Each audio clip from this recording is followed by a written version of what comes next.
Well, to take us through today's market moves and what people have been trading, Gemma Dell from NabTrade joining us live here on the program via Skype. Gemma, it's great you're going to see you. I hope you had a fantastic Friday so far. What have the NabTrade customers been up to? I gather they've been pretty busy. There's been a lot of volume going through the market for this time of year. It's amazing. We don't usually see it at this time of year. It's usually really quiet. We see the whole holiday effect, people trading little bits here and there, but not much happening, whereas we're seeing just extraordinary volumes at the moment. It's worth noting we do have a hell of a lot more traders and a hell of a lot more investors than we had, say, 2 years ago. I need to make sure I've got my numbers right. So pre-COVID, we've seen this extraordinary spike. We have something like 50% more customers now than we had 2 years ago. So you don't want to compare the numbers directly. But even so, it's atypical to see this volume going through at the moment and this number of people taking positions, right? It's kind of amazing. When I look across the board, there's a lot of trimming, because there's so many things that have just popped recently and people want to take a piece of it now, lock in the gains. We haven't seen quite so much buying, but it's still quite amazing to see how many people are actively following their portfolios at this time of year. Gemma, what's been going on in the buy now, pay later space? It's been a pretty ugly ride, I've got to say, even for the big boppers such as Afterpay. What have you been seeing there at the desk?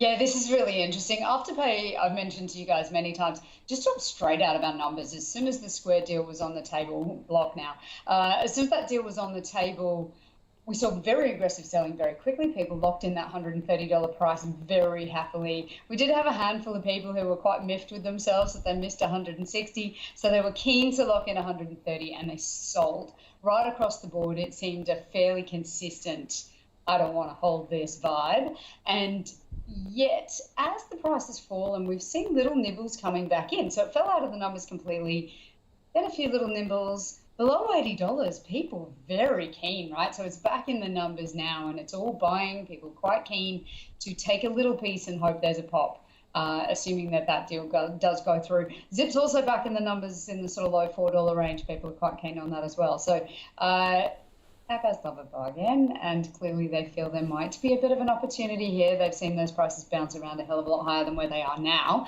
and obviously hoping that happens again. Yeah, down over 55% for Afterpay. Some of the other smaller buy now, pay later names, significantly larger declines from the peaks that we saw earlier in 2021. Another really hot area of the market has been the battery material space. So what's been going on in there? We know that NabTrade customers generally have a bit of a contrarian streak to them. So how have they been behaving over the last couple of days? Look, I'd love to say it wasn't just all about Fortescue, and it isn't just all about Fortescue. It's still insanely popular. Again, relatively small number of traders. They follow that iron ore price really closely. They trade it very actively, so daily, weekly, very high frequency, not multiple times a day. Usually we're a handful of trades, but they're very, very high value. So there's always activity in Fortescue. It's fairly mixed at the moment, which is interesting, but around $20, they're kind of a bit confused. Below $14, it was obviously extremely attractive, but it's come back strongly since then. And so they're kind of trading it at the margin.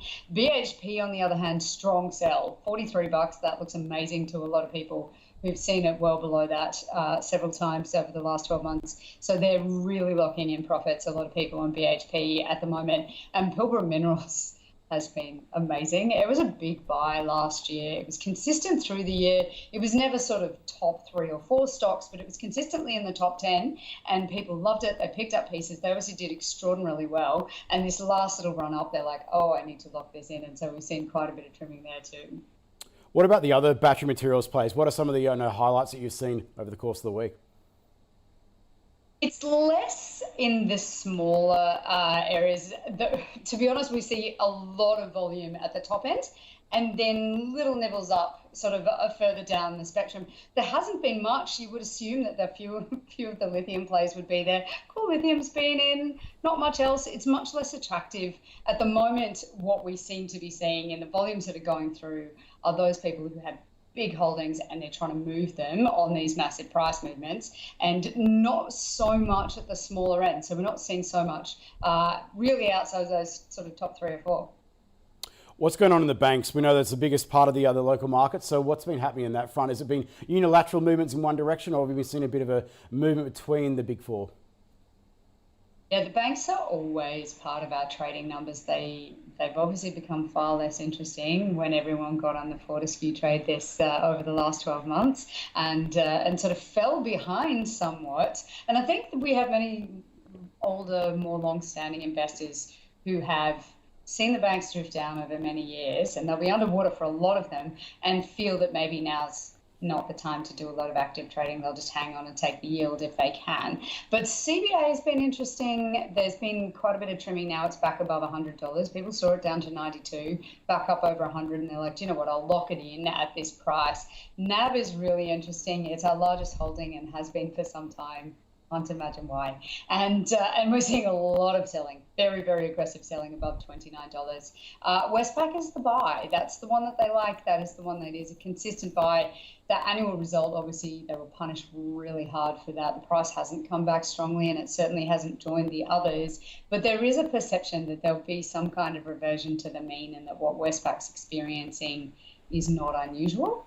Now, whether that's true or not is a different question, but clearly there are a lot of our higher value investors who feel that Westpac's a good buy at this price, and they've been picking it up, and they've been picking it up for 3 months now, and quite a bit of it, and they continue to buy it. ANZ's not in there.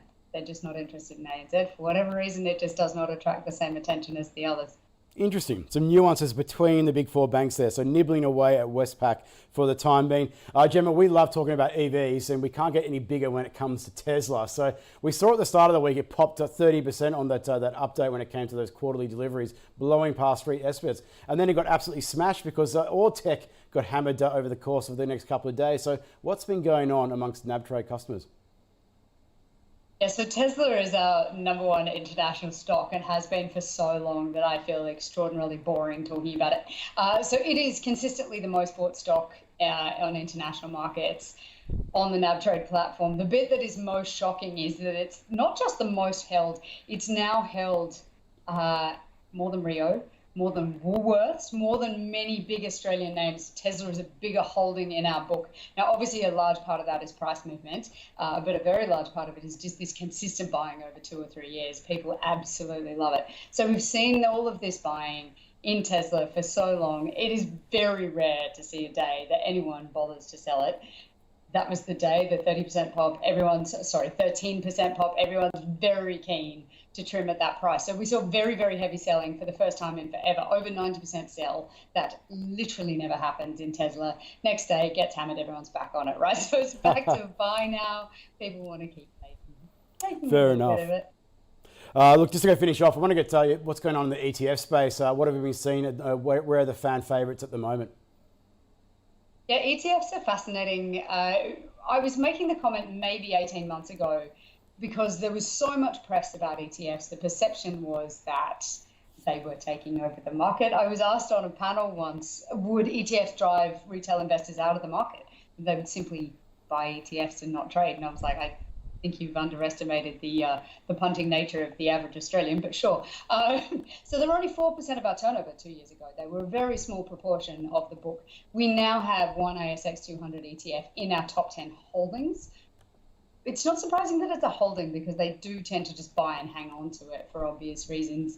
What is most interesting is it's always the ASX 200 that people buy first and accumulate most of. So we are frequently asked, are you getting a lot of international buying in ETFs, a lot of buying in the NASDAQ or the S&P 500 or the MSCI perhaps? We just don't see it. It's always ASX 200 by a very sizable margin. What we've seen this week is a huge amount of buying, and it's well over a 90% buy in the ASX 200, but also in the NASDAQ. So clearly there are a few people who want to pick up a little bit of the tech space. They're not new, obviously, to that story, but there's a bit of keenness. It's interesting. We'll have a look in a couple of months and see whether it's a bit of a New Year's Eve or New Year's resolution effect. A lot of people come to market for the first time at this time of year, and they'll start with ETFs. So we'll see if that's what they're doing. But the accumulation story keeps happening.